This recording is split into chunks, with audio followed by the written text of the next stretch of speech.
안녕하세요. 저는 지방 소도시에서 시내버스 운전을 하고 있는 40대 버스 운전기사입니다. 제가 이렇게 사연을 보내게 된 것은 다름 아닌 제가 만난 엄청난 행운을 자랑하고 싶어서요. 옛말에 좋은 일일수록 입 조심하는 게 약이라고 하시니 괜히 복이 흥이 될까 싶어 입을 열기도 어렵지만 기분 좋은 마음을 도저히 숨길 수가 없어 이렇게 익명이라도 빌려 사연을 보내게 되었습니다. 사실 저는 지난 40여 년 별로 행복한 적이 없는 사람이었거든요. 어쩌면 제가 불행했던 건 고아의 노총각인 제 처지 때문이었을지도 모르겠습니다. 돈이 아무리 많아도 아무리 건강해도 그 좋은 것들을 같이 누릴 사람이 없으면 사람은 행복해질 수 없을 테니까 말이에요. 물론 제게도 처음부터 아무도 없었던 건 아니었습니다. 어릴 적에는 저도 제가 가장 사랑하는 아버지가 계셨거든요. 그 시절 아버지는 저의 전부나 다름이 없었습니다. 그 시절 아버지 역시 지금의 저처럼 버스 운전 일을 하셨고 제가 어릴 적에는 가끔 저를 뒷좌석에 태우고 운행을 하시기도 하셨어요. 그때의 기억들이 아마 제 평생 가장 행복한 기억들이 아니었을까 싶네요.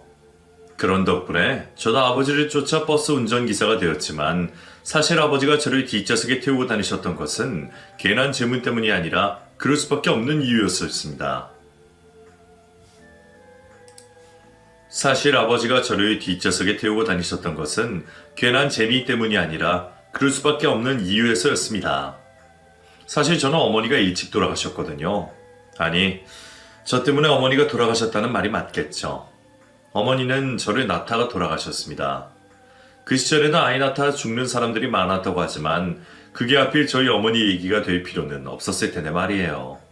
그래서 제 생일은 저희 어머니의 기일과 같은 날이 되었고 저는 날 때부터 엄마를 그렇게 만든 재수없는 자식이 되어야만 했습니다.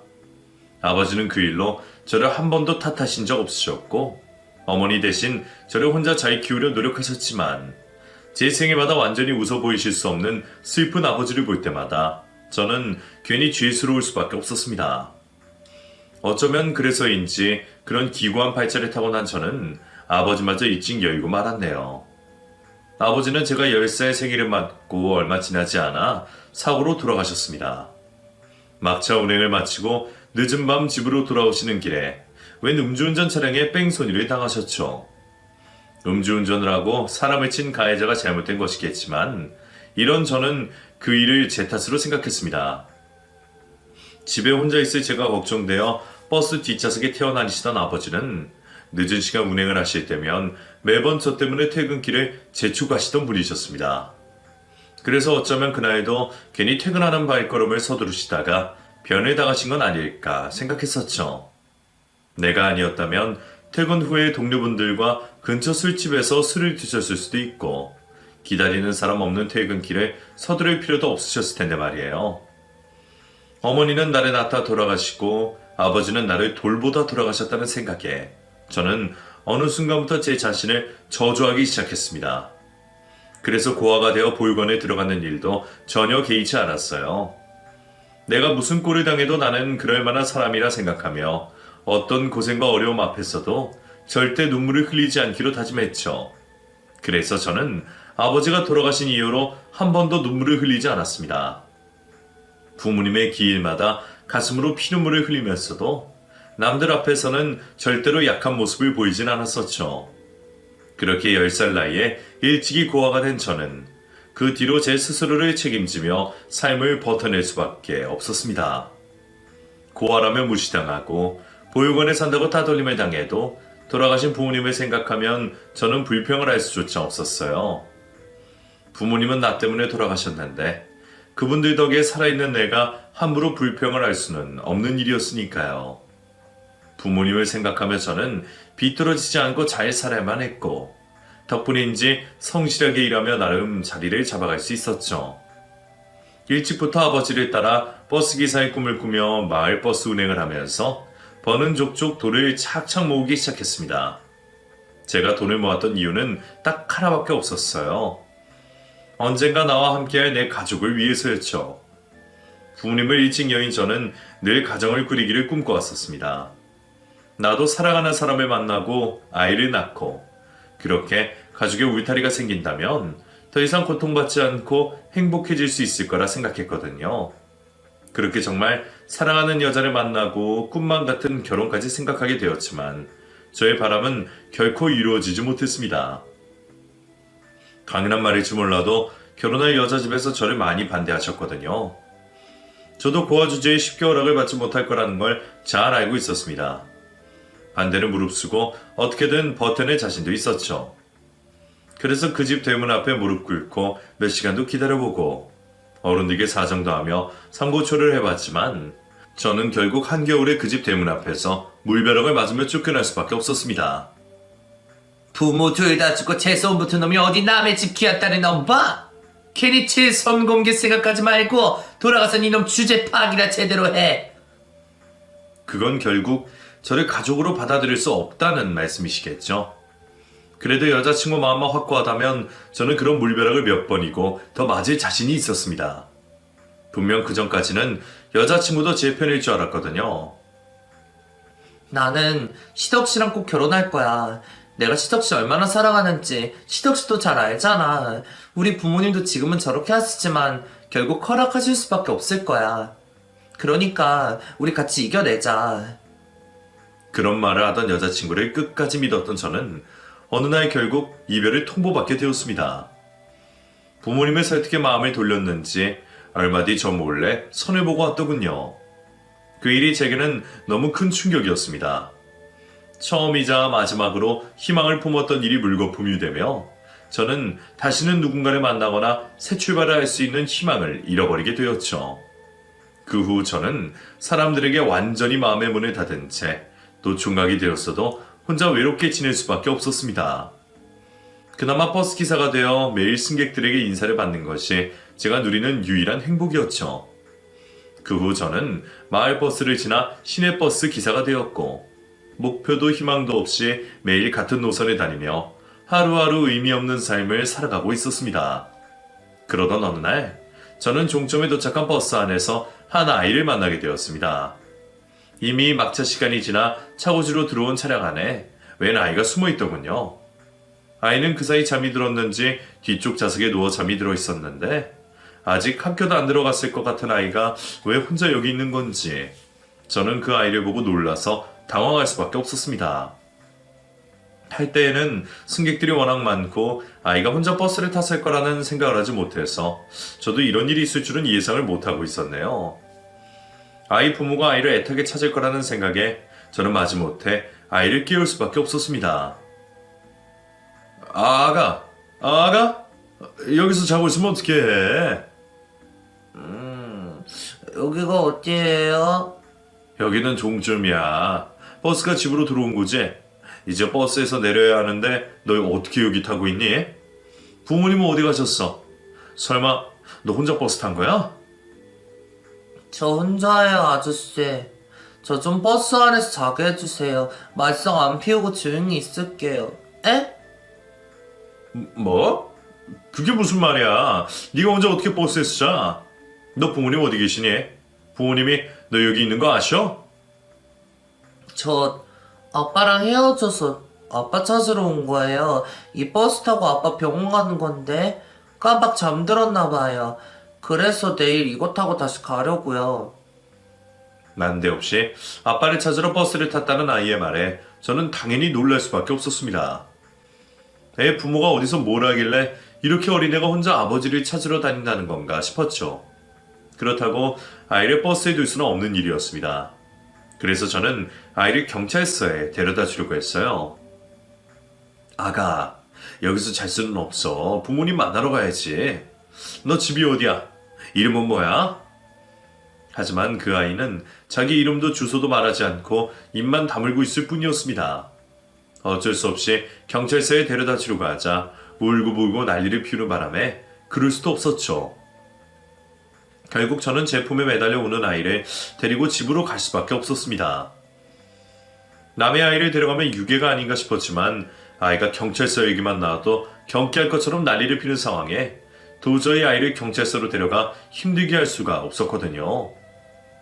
우선은 하루 종일 굶어 쓴 아이에게 밥이라도 먹일 생각에 저는 신고를 나중으로 미루고 아이를 집으로 데려가게 되었습니다. 배가 많이 고팠던지 급하게 데운 3분 카레를 허겁지겁 먹는 아이를 보자 짠한 생각이 들었네요. 대체 이 어린애가 왜 이러고 있는지 너무 궁금할 수밖에 없었어요. 아이는 성인 1인분의 몫의 다 먹고는 그제야 제 얼굴을 제대로 쳐다봐 주었습니다. 아까는 저더러 경찰에 신고하지 말아달라며 매달려 울더니 또 제가 무섭기라도 한 건지 얼굴도 안 들고 바닥만 보고 있었거든요. 경찰까지 무서워하며 심하게 낯을 가리더니 남의 집에 와 밥을 먹고는 그새 긴장이 좀 풀린 듯 했죠. 겁도 많으면서 겁 없이 혼자 버스를 탄 주제에 또 잘해주는 사람에게 금방 경계를 푸는 것이 영락없는 어린아이 같았습니다. 대체 그 아이가 몇 살인지도 모르던 저는 아이의 인적사항을 알아내기 위해 아이에게 조심스럽게 말을 붙일 수밖에 없었죠. 아가, 너 이름이 뭐야? 창민, 김창민이요. 창민이? 그럼 창민이는 몇 살이야? 몇 살인지 알아? 7살. 그렇구나. 창민이 7살이구나. 그래, 잘하고 있어. 그럼 창민이는 어디서 온 거야? 아빠 얘기는 뭐고? 창민이가 밖에 오래 있으면 집에서 걱정하지 않으실까? 나 집에 없어요. 아무도 나 걱정할 사람도 없어요. 그래서 아빠 만나러 가는 거예요. 우리 아빠는 병원에 있는데 옛날에 병원에 갈 때 그 버스를 같이 탔었어요. 그래서 아빠랑 같이 탔던 버스를 타고 아빠를 만나러 가고 싶었어요. 근데 잠이 들어버려서 못 갔어요. 겨우 7살짜리 어리숙한 아이의 말을 전부 해석하고 알아들을 순 없었지만 아무래도 아이는 아빠를 찾아다녔던 모양입니다. 원래 아이는 아버지와 단 둘이 살고 있었다고 했습니다. 그러다 아이의 아버지가 병원에 가게 되면서 아이가 잠시 어디론가 맡겨지게 된 듯했죠. 그래서 지금은 아빠 말고 선생님이랑 지내고 있어요. 근데 선생님은 아빠 만나고 싶다고 해도 데려가지도 않고 아빠 말도 안 해주고 그래서 나 혼자 있다가 도망쳐 나왔어요. 아빠 있는 병원에 가려고요. 나 돌아가기 싫어요. 그러니까 아저씨가 내주 아빠한테 좀 데려다 주세요. 아이의 상황은 대충 파악이 되었지만 그렇다고 혼자 먼 길을 나섰다는 게 참 당황스러웠습니다. 그러면서도 어린애가 아빠가 얼마나 보고 싶었으면 이럴까 싶어서 아이를 차마 나무랄 수가 없었고 아이가 돌아가기 싫다고 떼를 쓰는 바람에 경찰에 신고도 할 수 없었죠. 계속 데리고 있으면 안 된다는 걸 알면서도 그때는 저도 차마 아이에게 강요를 할 수가 없었습니다. 아이를 돌려보내더라도 아이가 원하면 그때 보내야겠다 생각했습니다. 이대로 경찰들에게 아이를 보내버리면 아이가 또 버림받았다고 상처를 받는 건 아닐까 염려스러웠거든요. 사실 저는 누구보다 그 아이의 속을 이해할 수밖에 없는 사람이었습니다. 저도 어린 시절 아버지를 잃었고 비슷한 일을 겪었으니까요. 그때 저는 그 아이보다 몇 달 더 많은 형이었음에도 그 상황이 무척 버거웠습니다. 매일 아버지를 그리워했던 제 어린 시절을 떠올린 저는 아이가 아버지를 만나게 해주고 싶었습니다. 그래서 경찰에 알려 아이를 데려가게 하기 전에 아이 말대로 제 버스를 타고 갈 수 있는 병원에서 아이의 아버지를 찾아보기로 했죠. 제 버스를 타고 갈 수 있는 병원은 많지는 않았습니다. 꽤 거리가 있는 곳까지 전부 포함해도 4개가 넘지 않았으니까요. 그런데 그 어떤 곳에서도 아이가 말하는 아버지는 있지 않았습니다. 혹시 그 병원에 김경석이라는 입원 환자분 계십니까? 나이는 40대 정도로 7살짜리 아들이 있어요. 아니요, 저희 병원에는 그런 이름의 환자분 안 계신데요? 제가 매일 운전하는 버스 노선 근처에 모든 병원에 전화를 걸어봤지만 어디서도 아이가 말하는 아이 아버지의 이름은 나오지 않았습니다. 아이가 자기 아버지 이름을 헷갈린 게 아닌 이상 그렇다면 아이의 아버지가 그 병원들이 없다는 이야기이겠죠. 결국 아이의 아버지를 찾지 못한 저는 다시 아이와 얘기를 나눌 수밖에 없었습니다. 창민아, 혹시 아버지 이름이 김경석 씨가 맞는 거지? 네가 착각을 했다거나 그런 건 아니겠지? 우리 아빠 김경석 맞아요. 여기 내 팔찌에도 이름 있잖아요. 제가 의구심을 느끼며 아이에게 묻자 아이는 옷 속에서 주섬주섬 미아 팔찌를 꺼내 보였습니다. 그제서야 아이의 미아 팔찌를 확인하게 된 저는 그곳에 적힌 아이와 아버지의 이름을 제대로 확인할 수 있었죠.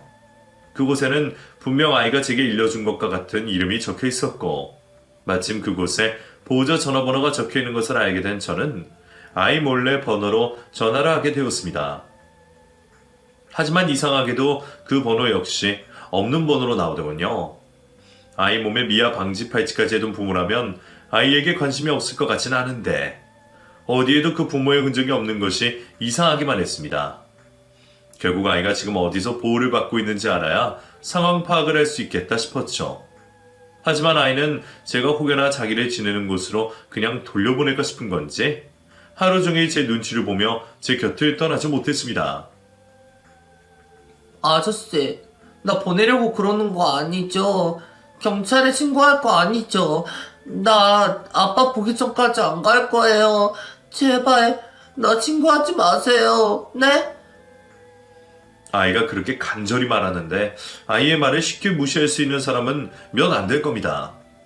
그렇다고 저도 하루 종일 아이를 데리고 있을 수 없었기에 이래저래 참 난감할 수밖에 없었죠. 덕분에 저는 급한 일을 핑계로 회사에 휴가를 낼 수밖에 없었습니다. 사실 제가 갑자기 휴가를 쓴 건 그때가 처음이었어요. 그동안 다른 기사들 사정 봐주면서 대타는 뛰어봤지만 제가 남들에게 내 사정 부탁한 적은 한 번도 없었거든요. 지난 수년간 일을 하면서 제가 휴가를 낸 건 생전 처음이기에 다들 놀라긴 하면서도 깊게 사정을 묻지는 않더군요. 덕분에 저는 무사히 휴가를 내고 아이를 챙길 수 있었습니다. 그동안 아이가 혹시 불편하지는 않을까 세심하게 신경 쓰며 아이와 시간을 보내게 되었죠. 다행히도 아이는 저를 잘 따르는 듯 했습니다. 애가 가출을 한 애가 맞나 싶을 정도로 저와 지내면서는 아무 걱정이 없어 보였거든요. 물론 아쉽게도 아이의 아버지는 찾아오지 못했지만 그래도 아이가 불안하지는 않아 다행이다 싶었습니다. 그래도 결국 제가 그 아이를 계속 맡을 수는 없는 일이었습니다. 분명 아이를 찾는 곳이 있을 텐데 이러다가는 제가 정말 유괴범으로 몰리기 딱 좋겠더라고요. 장인아, 이제는 돌아가야 하지 않을까? 아빠는요? 아빠 보러 안 가요? 아저씨가 창민이 아버지 찾아주고 싶었는데 소식이 닿질 않네. 차라리 창민이가 말하는 선생님이라면 알고 계실지도 모르는데 말이야. 그러지 말고 창민이도 이제는 돌아가는 게 좋지 않을까? 창민이도 선생님 보고 싶다고 한 거 보면 선생님도 나쁜 분은 아니신 것 같은데. 그래? 그건 맞는데 그래도 아빠 보고 싶었는데. 지금은 아저씨가 창민이를 도와줄 수 있는 게 아무것도 없어. 그리고 창민이 말대로 선생님이 좋은 사람이라면 그 선생님은 지금쯤 창민이를 찾는다고 엄청 힘들어하실 거야. 창민이를 걱정하실 텐데. 저는 아이의 마음을 최대한 다치지 않게 하며 조금씩 아이를 구슬려 냈습니다. 그래도 며칠 지내보니 아이가 같이 지낸다는 선생님이라는 분을 싫어하는 건 아닌 것 같더라고요. 처음에는 혹시 부모와 헤어지고 맡겨진 곳에서 학대라도 당하는 건 아닌가 의심도 해봤지만 그것도 아닌 것 같았고요. 제가 그동안 대충 혼자 해먹고 사느라 요리하는 재주는 없어서 그런지 제가 맛없는 밥을 차려줄 때마다 선생님 얘기라곤 하더라고요. 우리 선생님은 밥은 맛있게 해주는데 아저씨 밥은 좀 맛은 없어요. 그래도 감사히 잘 먹겠습니다. 아이에게 몇 끼 맛있는 밥을 정성스레 챙겨줄 사람이라면 나쁜 사람은 아닐 것 같다는 게 제 예상이었습니다. 그래서 저는 경찰에도 신고하지 말고 돌아가기 싫다는 아이를 열심히 어르고 달래며 지내던 곳을 겨우 알아낼 수밖에 없었죠. 그리고 드디어 아이가 같이 지낸다는 선생님의 전화번호를 알려주더군요. 알고 보니 아이가 가지고 다니는 가방 안쪽에 전화번호가 적혀 있었던 걸 제가 미처 보지 못했었네요. 그렇게 저는 며칠 만에야 아이의 보호자와 연락을 하게 되었고 선생님은 아이를 많이 기다리셨는지 아이를 곧바로 찾으러 오겠다고 말씀하셨습니다. 혹시 선생님을 만나면 아이가 다시 도망치기라도 할까 불안했던 저는 끝까지 아이를 지켜볼 수밖에 없었습니다. 다시 돌아가면 아버지를 만날 수 있을 거라며 기약 없는 거짓말까지 하면서 말이죠. 다행히 아이는 자기를 돌보던 선생님을 반가워했습니다. 선생님, 김창민, 너 어디가 있었어? 선생님이 얼마나 걱정했는지 알아? 너 잘못되기라도 했을까봐 선생님 밥도 못 먹고 잠도 못 잤어. 걱정을 많이 하셨다는 그분 얘기를 들으니 제가 괜히 공범이 된 것 같아 죄송스러웠지만 다행히도 선생님께서는 아이의 말을 들어줘야만 했던 제 사정을 이해해 주셨습니다. 저희 창민이 맡아주셔서 정말 감사드려요. 워낙 예민한 아이라 혹시 혼자 있는 건 아닐까 걱정이 많았는데 이렇게 좋은 분이 데리고 계셨다니 저도 마음이 좀 놓이네요. 정말 감사해요, 기사님. 아닙니다. 제가 잘한 것도 없죠. 솔직히 저도 당장 신고해야 한다는 건 알았는데 애가 너무 애걸복걸해서 저도 모르게 애 말을 듣고 있었네요. 그러면서도 아이를 찾을 분이 계실까봐 걱정도 되고 혹시 유괴범이 되는 건 아닌가 싶기도 했는데 이렇게 돼서 다행이다 싶습니다. 그래도 그동안 창민이 밥도 잘 먹고 잘 지내고 있었어요. 그래 보여요. 원래 창민이가 아무한테나 말하고 그런 애가 아니거든요. 저한테 마음에 연 것도 한참 걸려서 원래 밖에서는 말을 잘 안 해요. 그래서 말 못하는 아이인가 오해도 받고요. 근데 기사님이랑 있는 동안은 밥도 잘 먹고 잘 놀고 있었던 것 같아서 안심이 되네요.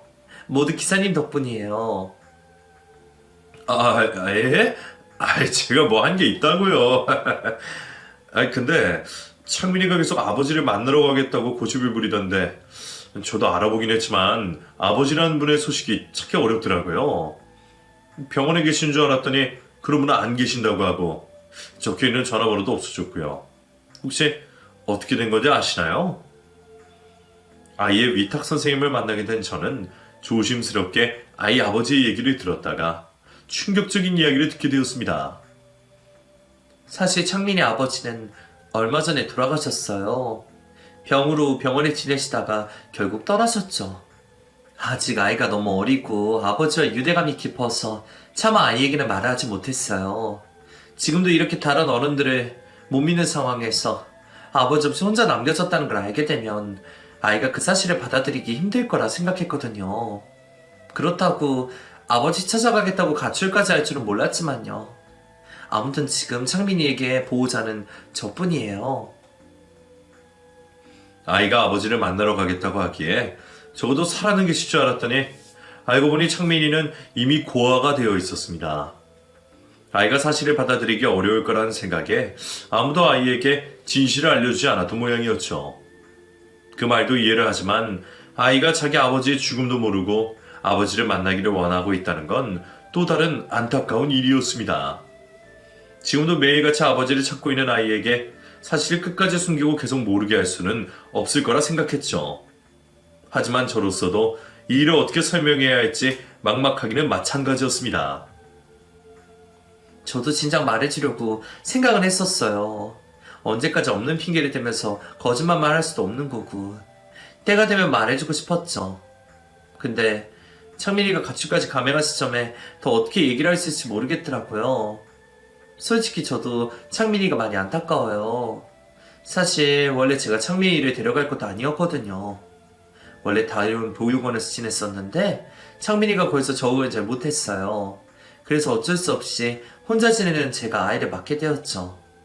저는 그동안 청소년 아이들을 위주로 맡아서 어린아이 위탁은 처음이다 보니 실수가 많았던 모양이에요. 제가 좀 더 마음을 헤아렸어야 하는데 제 탓이죠. 그래도 그게 어떻게 선생님 탓이겠나요? 선생님이 잘해주셨으니 아이가 선생님이랑은 지냈던 거겠죠. 저랑도 겨우 며칠 같이 지냈지만 그동안 선생님 얘기를 자주 하던 거 보면 선생님이 잘해주셨다 싶더라고요. 특히나 밥을 맛있게 해주셨다면서요? 아마 저한테 마음을 연 것도 제가 자기 아버지 같은 남자 어른이라 그런 게 아닌가 싶네요. 그리고 저도 창민이처럼 일찍 아버지를 떠나보내기도 했고요. 아마 서로 무심결에 비슷한 사정인 걸 알아서 마음이 같던 게 아닐까 싶어요. 그럼 제가 한번 창민이한테 얘기를 해보는 게 어떨까요? 그래도 제 얘기는 이해하지 않을까요? 아이가 도통 마음을 열지 않아 힘들었다던 선생님의 말씀을 들으며 저는 제가 한 번 더 아이의 마음을 열어보기로 결심했습니다. 물론 이 일로 괜히 아이에게 더 힘든 일을 만들어줄지 모르겠지만 괜히 희망 고문만 시키기보다는 적어도 사실을 알고 있는 게 아이에게도 나은 일일 거라 생각했어요. 말을 전하는 입장에서는 괜히 죄인이 된 것 같고 껄끄럽겠지만 아이를 위해서라면 악역도 다쳐야 하는 게 참된 어른일 거라 생각했습니다. 그럼에도 무슨 말을 어떻게 꺼내야 할지 무척 고민스러웠지만 아이를 위해 이야기를 전할 수밖에 없었습니다. 잠시 선생님이 자리를 비켜주시고 저와 단둘이 남은 창민이는 그 사이 정이 들었는지 혹시나 제가 자기를 두고 가버릴까 걱정을 하는 듯 했습니다. 이별을 예상한 아이의 불안한 손짓 발짓이 괜히 제 마음을 아프게 만들었죠. 아저씨도 나 두고 갈 거죠? 이제 우리 헤어지는 거죠? 우리 아빠처럼 나 버리고 갈 거잖아. 장민아, 그런 거 아니야. 아저씨가 널 왜 버려? 우리는 또 만날 수 있어.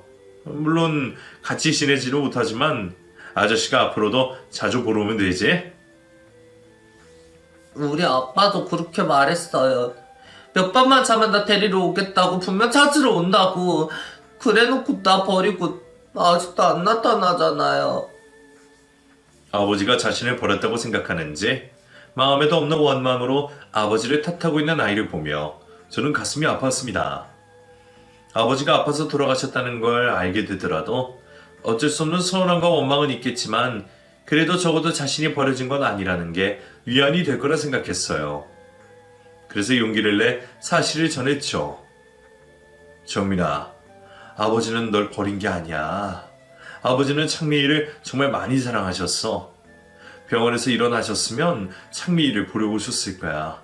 하지만 그러실 수가 없었어. 창민아, 너무 놀라지 말고 들어. 창민이 아버지는 병원에 계시다가 하늘나라에 가셨대. 그래도 그 정도 말은 알아들을 나이였는지 아버지가 하늘나라에 계시다는 얘기를 듣자 아이는 큰 충격을 받은 듯 눈이 동그래졌습니다. 그리고 금세 그 두 눈 가득 눈물이 차오르기 시작했죠. 거짓말. 아저씨 거짓말하고 있지. 우리 아빠는 엄청 세고 튼튼했어. 그럴 리 없어. 꼭 나와서 나 데리러 오겠다고 했단 말이야. 아저씨까지 나를 속이려고. 에이.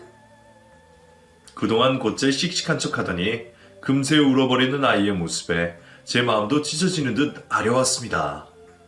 어쩌면 저도 똑같이 겪었던 슬픔이기에 그 마음을 더 깊이 헤아릴 수 있었는지도 모르겠네요. 미안하다, 창민아. 아휴, 미안해. 아이를 위해서라도 담담히 눈물을 참으려던 저도 결국 눈물을 터뜨릴 수밖에 없었습니다. 그렇게 저와 창민이는 한참을 끌어안고 눈물을 흘리고 있었어요. 나이 먹고 그렇게 울어본 게 얼마 있지. 저도 어릴 적 아버지 일은 10살 배기 때로 돌아간 것처럼 눈물을 흘렸네요. 그래도 그게 아이에게는 꽤 도움이 되었던 모양입니다. 가끔씩은 자신과 함께 울어줄 사람만으로 위로가 되는 건지 아이는 제가 자신과 같이 울어주는 것에 조금 마음이 기대게 된 듯 제 품에서 한참을 목 놓아 울고 있었습니다. 아저씨, 그럼 나 이제 우리 아빠 못 봐요? 아빠는 하늘나라에 간 거예요? 그래. 그래도 아버지는 언제나 창민이를 보고 계실 거야. 하늘에서 다 보고 계시지. 너무 멀어서 창민이한테 닿기는 어렵지만 그동안 아버지가 창민이를 사랑하고 걱정하신 것처럼 저 위에서 변함없이 창민이 생각을 하고 계실 거야. 지금 창민이가 이렇게 울고 있는 모습도 보고 계시겠지? 그럼 우리 아빠가 슬프겠네요? 아빠는 내가 울면 가슴이 아프다고 했거든요. 그럼 내가 안 울고 씩씩하게 지내야지 우리 아빠가 하늘나라에서 편하게 있겠네요? 그렇지. 창민이도 아빠가 걱정하시는 거 싫지? 네, 싫어요. 아빠가 아픈 것도 싫고요. 우리 아빠 너무 많이 아팠어요. 맨날 아프고 주사도 많이 맞고. 그래서 나는 아빠가 이젠 안 아팠으면 좋겠어요. 아저씨, 하늘나라는 좋은 곳이에요? 거기서는 우리 아빠도 안 아플 수 있을까요? 그럼 그곳은 좋은 곳이지. 창민이 아버니처럼 좋은 분들만 가시는 곳이니까 분명 다들 편안하고 행복하실 거야. 아저씨도 그곳이 아픔도 슬픔도 없는 곳이라고 들었는걸? 그럼 괜찮아요. 아빠가 안 아플 수 있다면 하늘나라 간 거 이해할 수 있어요. 아직 죽음이라는 걸 제대로 이해하지도 못할 텐데 그 와중에 자신의 아버지가 하늘나라로 가셔서 더 이상 아프지 않았으면 좋겠다는 아이의 순수한 말이 저를 울렸습니다. 그 아이의 마음이 얼마나 착하고 아픈지 신을 믿지 않던 저도 그 앞에서는 차마 거짓말을 할 수밖에 없었죠. 저의 선의의 거짓말이 아이의 마음을 조금이라도 풀어주기를 바라면서 말이에요. 다행히 제 말을 이해를 했는지 아이는 조금은 씩씩해져 보였습니다. 어쩌면 자기가 슬퍼하는 모습을 보이면 하늘나라에 계신 아버지가 가슴이 아플까 걱정을 하는 건지도 몰랐죠. 애써 울음을 참으려는 아이가 너무 안쓰러워 보였지만 스스로 이겨내야 앞으로를 살아갈 수 있기에 저는 그런 아이를 오히려 북돋아줄 수밖에 없었습니다. 그래 창민아, 잘 견뎠어. 창민이는 앞으로도 잘 견딜 수 있을 거야. 아버지랑 떨어져 있게 되었지만 결국 나중에는 다 다시 만나게 되어 있는 거야. 그때까지 창민이가 씩씩하게 잘 자라야 나중에 아버지를 다시 만나서 아버지가 좋아하시겠지? 아저씨도 창민이가 그때까지 잘 지낼 수 있게 많이 도와줄게. 나도 있고 선생님도 있는 한 창민이는 절대로 혼자가 아니야. 그걸 꼭 기억해야 돼. 알아요. 아빠가 전부터 항상 말해줬어요. 세상에는 나쁜 사람들도 있지만 좋은 사람들도 많다고요. 내가 좋은 사람으로 살다 보면 꼭 좋은 사람을 만날 수 있을 거라고 말해주셨어요. 나 그래도 그동안 기도도 많이 하고 착하게 살았으니까 아저씨 같은 좋은 사람 만날 수 있었겠죠? 선생님도 사실 나 좋아하고 좋은 사람인 거 알고 있어요. 내가 못되게 굴어서 죄송해요. 선생님도 창민이 이해하신대. 그러니까 앞으로도 잘하면 되지. 창민이 착한 아이로 잘 자랄 수 있지? 그렇게 저는 아이를 달래며 창민이를 아버지의 납골당으로 데려가게 되었습니다. 빽빽하게 유골들이 들어있는 그곳에 자신의 아버지의 흔적이 있다는 걸 아이가 이해하려는지 모르겠지만 제가 창민이라면 아버지의 마지막을 보고 싶어 할 것 같았거든요. 창민아, 아버지한테 인사드려. 창민이 아버지는 하늘나라에 가셨지만 남은 건 여기 계시거든. 아마 여기서 얘기를 하면 하늘에 더 잘 들릴지도 몰라. 정말요? 그럼 여기서 기도를 하면 아빠가 들으실까요? 그럼 분명 들으실 거야. 다행히 아이는 아버지의 마지막 흔적이 그곳에 있다는 걸 이해하는 듯 했습니다. 그리고 그 앞에서 혼자 남모를 다짐을 하는 듯 했죠. 아이가 그 앞에서 무슨 다짐을 했는지는 알 수 없지만 어떻게든 눈물을 흘리지 않으려 하는 건 이해할 수 있었습니다. 하지만 아이는 아이인지라 납골당을 벗어나자마자 눈물을 쏟아내더라고요. 나 정말 안 울으려고 그랬는데 자꾸 눈물이 나와요, 아저씨. 나 울면 아빠가 볼 텐데 나 좀 숨겨주세요. 제 품으로 파고들어 눈물을 숨기려는 그 아이를 지켜보던 저는 그날 커다란 결심을 할 수밖에 없었습니다. 제가 자격이 될지는 모르겠지만 창민이 아버지의 빈자리를 제가 메꿔주기로 말이죠. 그리고 무슨 일이 있더라도 이 아이를 지키기로 말이죠. 사실 아버지가 되어주겠다는 말은 허세였습니다. 저조차도 일찍이 아버지를 잃어 아버지의 빈자리가 큰 사람인데 그런 제가 아버지 노릇을 잘할 수는 없겠죠. 제가 아무리 잘해봐야 창민이에게 친아버지만큼 좋은 아버지가 되어주지 못하겠지만 그래도 곁에서 지금처럼 눈물을 훔쳐줄 수 있는 사람이 되어야겠다 생각했습니다. 그 후로 다시 돌아간 창민이는 이후로도 위탁보호자인 선생님과 단 둘이 지내게 되었고 저는 시간이 날 때마다 그 집을 찾아 창민이와 함께 시간을 보내며 아이 아버지 대신 창민이를 지켜주게 되었습니다. 창민아, 아저씨 왔다. 아저씨, 왜 이렇게 늦게 왔어요? 어제 온다 해놓고. 미안해. 아저씨가 이 때문에 바빠서 늦었어. 미안해 창민아.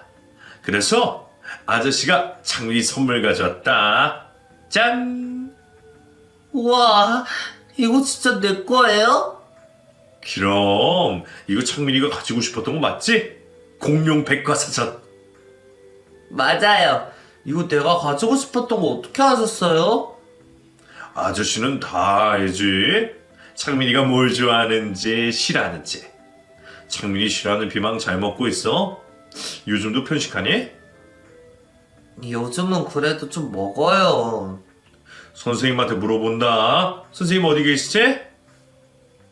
어머, 시덕씨 오셨어요? 예, 안녕하세요 선생님. 어제 못 뵈서 죄송해요. 아니에요. 매번 이렇게 와주시는 것만으로도 감사하죠. 바쁘신데 괜히 무리하시는 건 아닌가 오히려 걱정이에요. 무리는요. 어차피 쉬는 날 하는 것도 없는데요. 저야말로 맨날 집에만 있다가 이렇게 창민이 보러 오고 하는 게 좋아요. 사실 어제도 왔어야 하는데 급한 일 때문에 못 오게 돼서 얼마나 애가 타든지. 요즘에는 쉬는 날이 왜 이렇게 없나 한스럽다니까요. 사실 저보다는 선생님이 더 힘드시겠죠. 하루 종일 혼자 아이돌 보는 게 쉬운 일은 아니잖아요. 저야 이게 일인데요, 뭘. 그래도 창민이가 시덕씨 덕분에 많이 좋아졌어요. 제가 조금이나마 도움이 되면 다행인 거죠. 그래도 그건 저 때문이 아니라 선생님 때문일 거예요. 선생님이야 매번 창민이 곁에 계셔 주시지만 저는 그냥 가끔 이렇게 선물 가져오는 것밖에 없으니까요. 근데 시덕씨는 언제까지 저를 선생님이라고 부르시려고요? 제가 시덕씨 선생님도 아닌데 그냥 편하게 이름 부르시라니까요?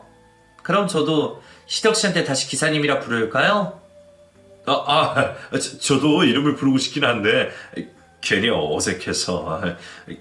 그럼 이제 지선 씨라고 하겠습니다. 우와, 선생님이랑 아저씨랑 이제 많이 친해진 거예요? 그럼 우리 다 같이 놀러 가요. 그새 저와 위탁 선생님인 지선 씨도 꽤 많이 가까워졌고 어느샌가 저희들 사이에는 묘한 분위기까지 생겼습니다. 창민이를 보러 다니다 보니 매번 지선 씨를 같이 만날 수밖에 없었고 아이 문제로 고민을 나누다 보니 저희도 모르는 새에 어느새 서로 정이 들었던 모양입니다. 어느새 저도 창민이만큼이나 지선 씨를 보고 싶어 했고 저를 기다리는 사람이 이제는 창민이만이 아니게 되었죠. 결혼이나 연애 같은 건 포기했다 생각했던 저도 끌리는 마음은 어쩔 도리가 없었던 건지 어느새 저는 지선 씨를 향한 마음을 조금씩 품어가기 시작했습니다. 하지만 지선 씨나 저나 쉽게 연애를 할 만한 사정은 아니었었죠. 그때는 저희들 모두 창민이가 더 중요했기에 괜히 저희들이 가까워지느라 창민이에게 소홀해진다면 겨우 마음을 열었던 창민이가 또다시 어른들의 오해를 하고 상처를 받을까 싶어 창민이에게만 집중할 수밖에 없었습니다. 그래도 저희들의 노력이 헛되지는 않았던 건지 창민이는 점점 안정을 찾아가며 밝은 모습을 되찾아가는 듯 했어요. 하지만 그게 좋은 일만은 아니었습니다. 창민이의 상태가 좋아졌다는 건 저희가 헤어져야 할 날이 가까워졌다는 말이었으니까요. 처음부터 창민이가 지선 씨에게 맡겨진 것은 임시였습니다. 아이가 워낙 마음을 붙이지 못하다 보니 보육원이나 그룹 홈으로 가지 못하고 혼자 지선 씨에게 맡겨진 거였죠. 그래서 그동안은 지선 씨와 단 둘이 지내던 창민이었지만 계속 그럴 수는 없는 일이었습니다. 아이가 안정을 찾고 적응을 하면 곧바로 보육원으로 보내져 입양을 기다리거나 다른 그룹 홈에 들어가야 할 사정이었죠. 처음부터 저도 지선 씨도 그 사실을 알고 있었고 저희가 창민이와 계속 함께 할 거라는 생각은 하지 않았지만 막상 헤어질 때가 다가온다 생각하니 견디기 힘든 게 사실이었습니다. 저도 보육원에서 지내서 알지만 이 보육원살이가 아이에게 좋은 일은 아니니까요. 게다가 다른 가정으로 입양을 가거나 다른 곳에 가게 되면 앞으로는 지금처럼 편히 만날 수 없게 되기에 어쩌면 저는 창민이와 영영 헤어질지도 모른다는 걱정을 할 수밖에 없었죠.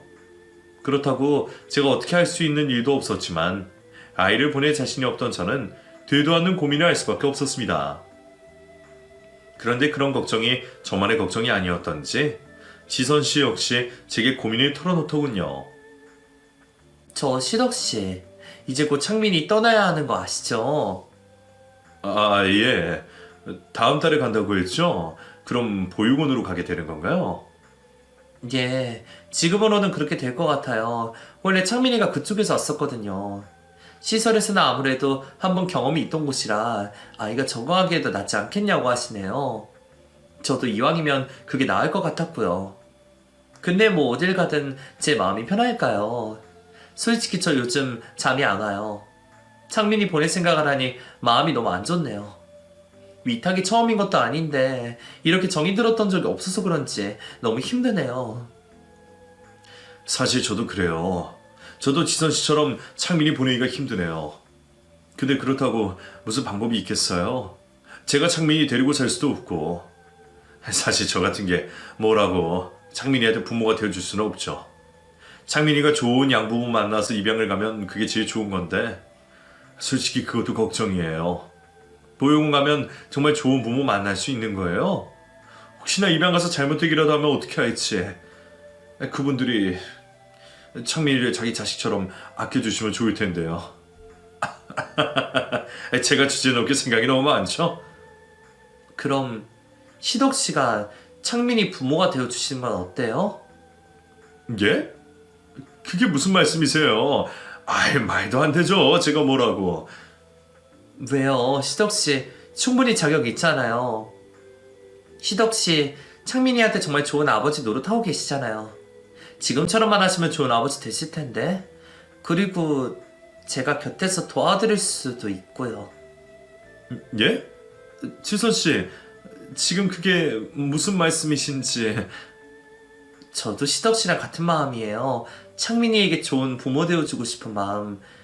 그리고 제 생각에는 저희 두 사람이 그렇게 할 수 있지 않을까요? 물론 쉬운 일이 아니겠지만 지금처럼 노력하면 창민이도 저희 진심 알아줄 수 있을 거예요. 저와 지선 씨는 고민 끝에 큰 결심을 내리게 되었습니다. 창민이만 좋다면 우리가 창민이의 보호자가 되어주기로 말이죠. 이번에는 가끔 들여다보는 아저씨가 아니라 정말 창민이가 기대고 의지할 수 있는 부모가 되기로 말입니다. 물론 쉬운 결정은 아니었습니다. 지선 씨와 제 사이에 나눠야 할 이야기들도 있었고 창민이와도 한참 얘기를 나눠야 했으니까요. 무엇보다 우리가 정말 좋은 부모가 될 수 있을지 그게 제일 큰 걱정이었죠. 나는 좋은 부모가 될 수 없을 거라는 생각에 차마 고민도 못 해본 일이었지만 처음부터 잘하는 부모는 없을 거라는 지선 씨의 말을 믿어보기로 했습니다. 사실 부모가 되기로 결심한 것보다 더 큰 결심은 결혼이었을지도 모릅니다. 제가 지선 씨와 서로 마음이 있다는 걸 알고는 있었지만 내 주제에 무슨 결혼이냐 싶어 언감생심, 꿈도 꾸지 못했으니까요. 하지만 지선 씨까지 저를 받아주신다고 하니 제가 그 마음을 모른 채 할 수는 없었습니다. 그렇게 많은 고민 끝에 저희는 부부의 연을 맺기로 하고 그 후 창민이를 저희가 입양하기로 차근차근 준비를 해나가게 되었습니다. 한 아이를 입양하기 위해 따지게 참 많았지만 그동안 제가 열심히 살아온 덕분인지 무사히 입양 절차를 받을 수가 있었네요. 무엇보다 저희의 결정을 환영해준 창민이의 덕분이었죠. 그럼 이제 정말 아저씨랑 선생님이 우리 엄마 아빠 되는 거예요? 정말 우리 셋이 같이 살 거예요? 그렇다니까. 앞으로 셋이 지내는 거 창민이도 좋아? 엄청 좋아요.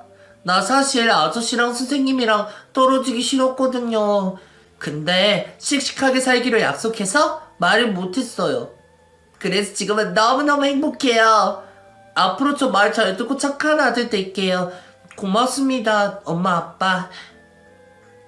저희를 엄마 아빠라 부르며 반기는 아이의 모습에 저는 그 순간 제가 세상을 전부 가진 것만 같았습니다. 그 기분을 어떻게 표현해야 할지 모르겠지만 로또에 당첨된 것보다 하루아침에 벼락부자가 된 것보다 기쁜 일이었어요. 어쩌면 창민이를 위한 일이라고 생각했던 게 저를 위한 일이 되었던 게 아닐까 싶었죠. 저야말로 창민이와 다를 것 없이 외로운 삶이었습니다. 일찍이 부모님 여의고 보육원에서 자라며 적지 않은 고생하며 살았던 저였습니다. 나도 가정을 가지고 싶었지만 한번 실패했기에 완전히 포기했던 행복이었죠. 그 후 창민이를 데려온 저희들은 별탈 없이 무사히 입양 확정을 받으며 창민이를 자식으로 데려올 수 있었고 완전히 우리 아들이 된 창민이에게 누구보다 좋은 부모가 되기 위해 노력하고 있습니다. 저와 지선 씨는 짧은 연애 끝에 부부가 되었지만 그래서 더더욱 매일이 신혼인 것처럼 알콩달콩 잘 지내고 있어요. 그래서 제게는 가정의 탄생이 초대박 행운일 수밖에 없네요. 그럼 여러분들도 저희 가족의 행복을 빌어주시기를 바라며 제 이야기를 여기서 마치도록 하겠습니다. 감사합니다.